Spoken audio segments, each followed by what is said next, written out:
ಇವತ್ತು ಬಹಳ ದುಃಖದ ಸಂಗತಿ, ಬಹಳ ದುಃಖದ ಸಂಗತಿ. ಯಾಕೆ ಅಂತಂದ್ರೆ ರಾಜ್ಕುಮಾರ್ ಅವರಾಗ್ಲಿ, ಬಿ ಸರೋಜಾದೇವಿಯವರು, ಲೀಲಾವತಿಯವರು, ಜಯಂತಿಯವರು, ಇವೆಲ್ಲ ಕನ್ನಡ ಚಿತ್ರರಂಗದ ಬೇರುಗಳು. ಇವರು ಅವರೆಲ್ಲ ಬೆಳೆಸಿ ಈ ಚಿತ್ರರಂಗನ ದೊಡ್ಡದು ಮಾಡಿದ್ದಾರೆ.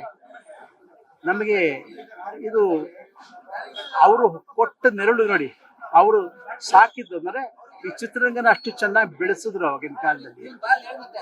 ಅದನ್ನ ನಾವು ಮರೆಯೋದಕ್ಕಾಗಲ್ಲ. ಸರೋಜಾದೇವಿಯವ್ರ ಜೊತೆ ಭಾಗ್ಯವಂತರು ಚಿತ್ರದಲ್ಲಿ ಪಾತ್ರ ಮಾಡಿದ್ವಿ. ಆಮೇಲೆ ಕಥಾ ಸಂಗಮದಲ್ಲಿ ಸಹಿತ ಪಾತ್ರ ಮಾಡಿದ್ವಿ. ಅದರಲ್ಲಿ ನನ್ನ ಪಾತ್ರ ನೋಡಿ ಸರೋಜಾದೇವಿಯವರು, ಉಮೇಶ್ ಅವರು ಎಷ್ಟು ಚೆನ್ನಾಗಿ ಪಾತ್ರ ಮಾಡಿದ್ರಿ ಅಂತ ನಾನಂದೆ. ನಾನು ಮಾಡಿಸಿದಲ್ಲ, ಪುಟ್ಟಣ್ಣವ್ರು ಮಾಡಿಸಿದ್ದಾರೆ. ಆದ್ರೂ ಸಹಿತ ನಿಮ್ಮ ಒಂದು ಪ್ರತಿಭೆ ಇದೆಯಲ್ಲ, ಅದು ಬಹಳ ಚೆನ್ನಾಗಿರುತ್ತೆ.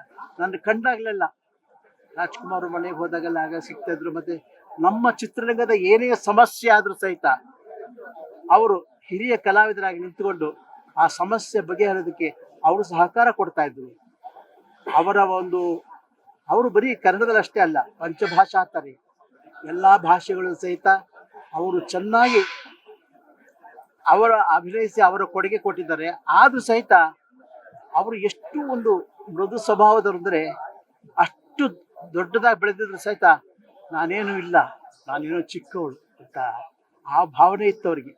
ಎಲ್ಲೇ ಕಡ್ಲಿ, ಯಾರೇ ಆಗ್ಲಿ, ನಾನಷ್ಟೇ ಅಲ್ಲ, ಯಾರೇ ಆಗ್ಲಿ ಬಂದು ಸಹಿತ ಅವ್ರನ್ನ ಬಹಳ ಚೆನ್ನಾಗಿ ನಗನಗುತ್ತಾ ಸಂತೋಷ ಮಾತಾಡೋರು. ಅಂದ್ರೆ ಅವರು ಯಾವಾಗ್ಲೂ ಅಷ್ಟೇ, ಸಭೆ ಸಮಾರಂಭಗಳಾಗ್ಲಿ, ನಮ್ಮ ಚಲನಚಿತ್ರದ ಕಾರ್ಯಕ್ರಮಗಳು ಯಾವುದೇ ಆಗ್ಲಿ ಬಂದ ಸಹಿತ ನಗು ಮುಖದಿಂದ ಚೆನ್ನಾಗಿ ಮಾತಾಡ್ತಾ ಇದ್ರು. ಆದ್ರೆ ಈಗ ಆ ನಗು ಮಾಯವಾಗಿದೆ. ಆದ್ರೂ ಸಹಿತ ಅವರು ಹಾಕಿಕೊಟ್ಟ ತಳಪಾಯ ಇದೆಯಲ್ಲ ಚಿತ್ರರಂಗಕ್ಕೆ, ಅದ್ರಲ್ಲೆಲ್ಲರೂ ನಾವೆಲ್ಲ ಬದುಕ್ತಾ ಇದೀವಿ ನಾವು. ಭಗವಂತ ಅವರ ಸರೋಜಾದೇವಿಯ ಆತ್ಮಕ್ಕೆ ಶಾಂತಿ ಕೊಡ್ಲಿ. ಅವರ ಮೊದಲನೇ ಚಿತ್ರ ಮಹಾನ್ ಕವಿ ಕಾಳಿದಾಸ ಚಿತ್ರ ಬಿಡುಗಡೆ ನಾನು ಗದಗದಲ್ಲಿದ್ದೆ 1955ರಲ್ಲಿ. ಆ ಚಿತ್ರ ನೋಡಿದ್ರೆ ನಮ್ಮೊಂದು ಬಹಳ ಹೆಮ್ಮೆ ಅನಿಸ್ತು. ಹೀಗೆ ಅವ್ರು ಒಂದೇ ಎರಡೇ ಚಿತ್ರಗಳಲ್ಲಿ, ಸಾಕಷ್ಟು ಚಿತ್ರಗಳಲ್ಲಿ ಎಲ್ಲ ಭಾಷೆಗಳು ಮಾಡಿದ್ದಾರೆ. ಭಗವಂತ ಸರೋಜಾದೇವಿಯವರ ಆತ್ಮಕ್ಕೆ ಶಾಂತಿ ಕೊಡ್ಲಿ.